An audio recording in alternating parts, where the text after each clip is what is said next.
Life as a man is exceptionally difficult. I say the most beautiful and the most terrifying thing about being a man is you're born without value. Society doesn't care about you. You're only going to be cared about based on how useful you are. You have the chance to build yourself up and become a superhero if you're prepared to do the hard work and be indefatigable enough to never quit.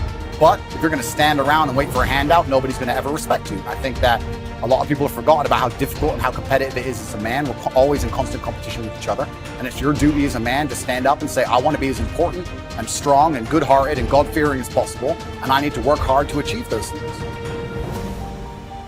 If you look at the true warriors of humanity, you look at the true empire builders, you look at the true titans who are constructing a better world, they're less about pleasure seeking because they understand that if you want to have a great life, a soaring life, look at what most people do and do the opposite. Growth comes through discomfort. You look at a great athlete, it's the way they show up in the championship game is simply how they showed up in the lonely light of the early hours at practice. To have the results only 5% of the population have, you've got to be willing to do the things that only 5% of the population are willing to do. I was a 4-time kickboxing world champion. For 12 years, I trained 5 hours a day, 6 days a week. And I was motivated to train probably about 25% of the time. The rest of the time I went because I am disciplined. You don't feel like going through that on a Wednesday morning when you wake up, and you have to do it because you're disciplined. You're either a disciplined individual or you are not a disciplined. There's a difference between want and want. And I say this all the time. People say to me, I want to be rich. And I say, okay, well, I want to be able to ice skate. But I don't want to be able to ice skate enough to go learn how to ice skate. I can't be bothered. I mean, surely if I could click my fingers and be a figure skater, I'd click my fingers. Who wouldn't? But I don't want to actually go train. I don't want it enough. And this is the exact point with money. Everyone wants money put on their lap. If you truly wanted money, you wouldn't be able to sleep until you fucking had it.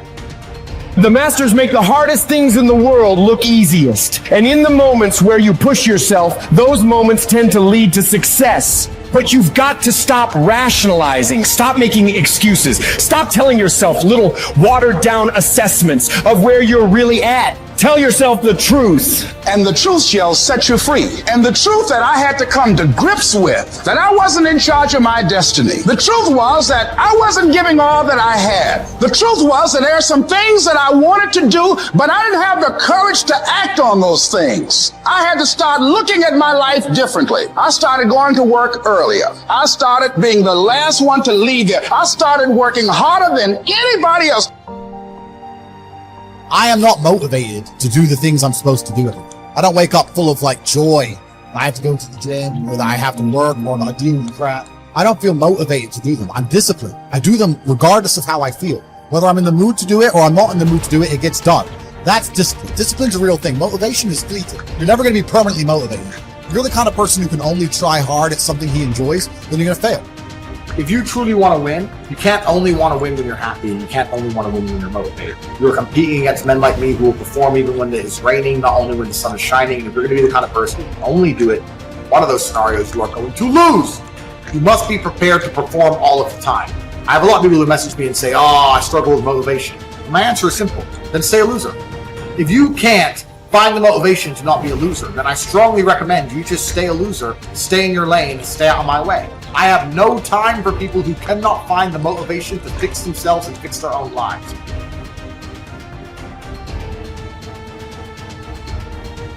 If you cannot control your own mind, then you go through life with zero control, zero influence. You can't control anything.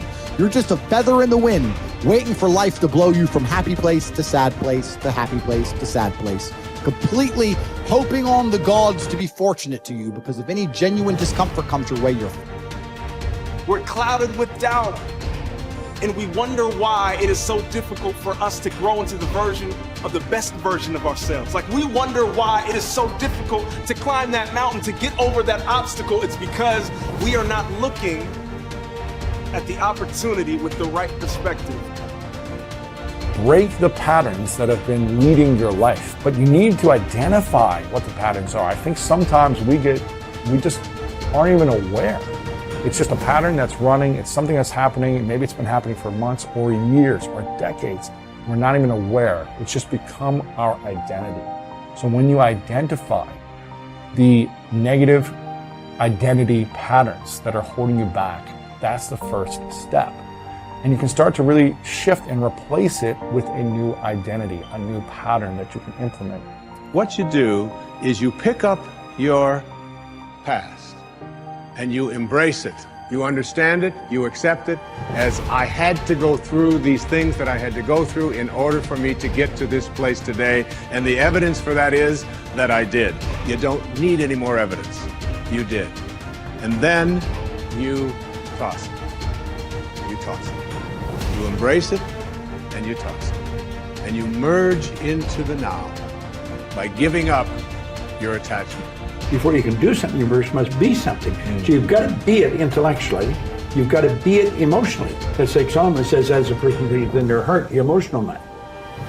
Well, it's only a period of time then until it manifests physically. That's one of the first laws of the universe, is the perpetual transmutation of energy. Energy is moving into form, always. To form, moving into form, through form, back into form again. So we cause it all to happen the way we think and the way we stay locked into ideas. I don't think greatness is something you're born with, some mysterious power bestowed upon us by God.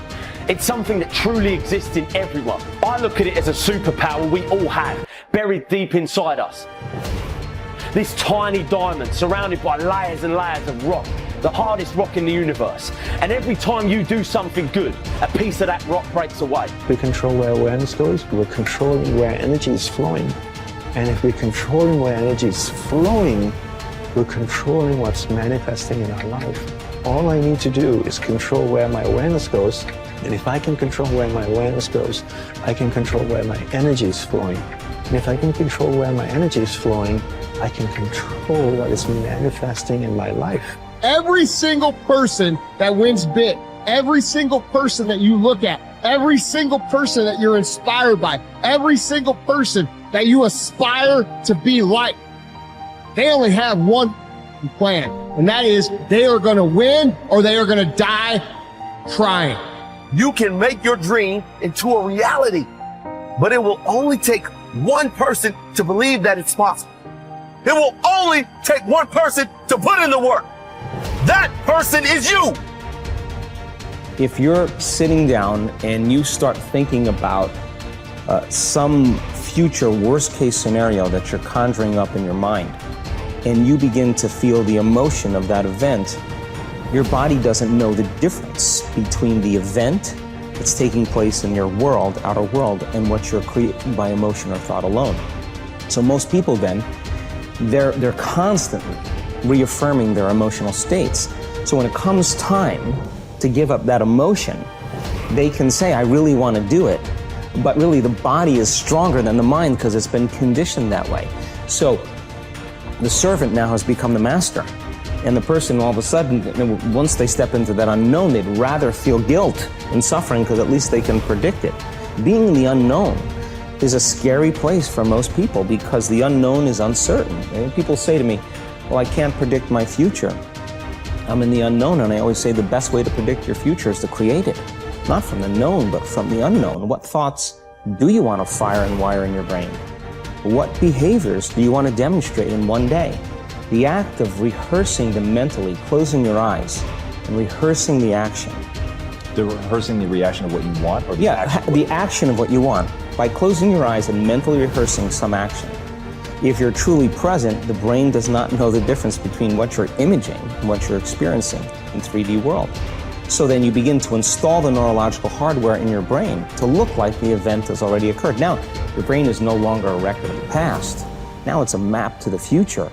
And if you keep doing it, priming it that way, the hardware becomes a software program. The law of expectation says that your expectations tend to become your own self-fulfilling prophecies.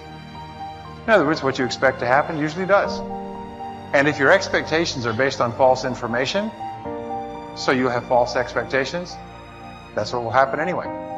For instance, your expectations could be that you are destined to have an extraordinary life and be extremely successful. is that no matter what happens, it's all part of a learning process that is leading you inevitably to great success, happiness, and accomplishment. And if you absolutely expect that to be true, if that's your fundamental belief, then over time that will become true.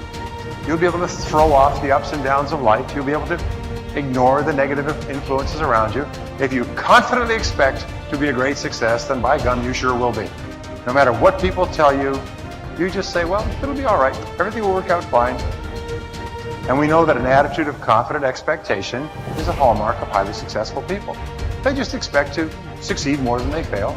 They expect to be liked by others more often than they're disliked. They expect to learn from every difficulty that they have. They expect to keep making progress. They just confidently expect it. And surprise, surprise, your expectations affect your realities. What you experience on the outside is determined by how you think on the inside. As they say, you are not what you think you are, but what you think you are. In the Bible it says, as a man thinketh in his heart, which means in his subconscious mind, way down deep, so is he. According to your faith, it's done unto you, and so on. Big picture thinking can benefit any person in any profession.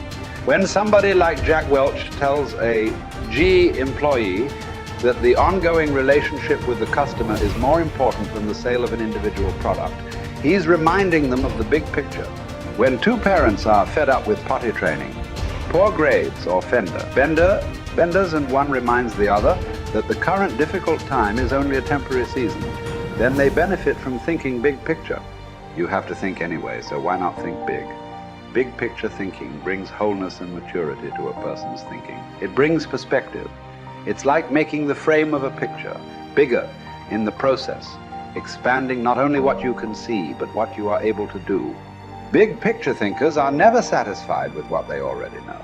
They are always visiting new places, learning new skills. And because of that practice, they often are able to connect the unconnected.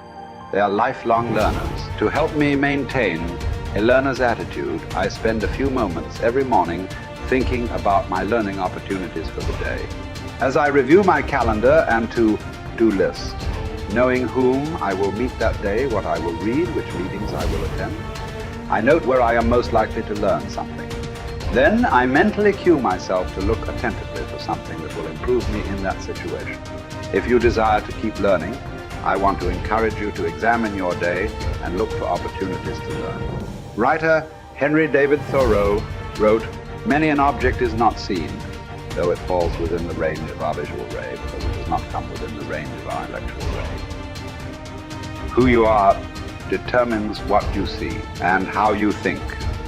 Big picture thinkers realize there is a world out there besides their own, and they make an effort to get outside of themselves and see other people's worlds through their eyes. It's hard to see the picture while inside the frame. To see how others see, you must first find out how they think. Becoming a good listener certainly helps with that. So does getting over your personal agenda and trying to take the other person's perspective. French essayist Michel Ayquem de Montaigne wrote, "The value of life lies not in the length of days, but in the use we make of them. A man may live long yet live very little. The truth is that you can spend your life any way you want, but you can spend it only once. Becoming a big picture thinker can help you to live with wholeness, to live a very fulfilling life. People who see the big picture expand their experience because they expand their world. As a result, they accomplish more than narrow-minded people. And they experience fewer unwanted surprises too, because they are more likely to see the many components involved in any given situation. Issues, people, relationships, timing, and values. They are also, therefore, usually more tolerant of other people and their thinking.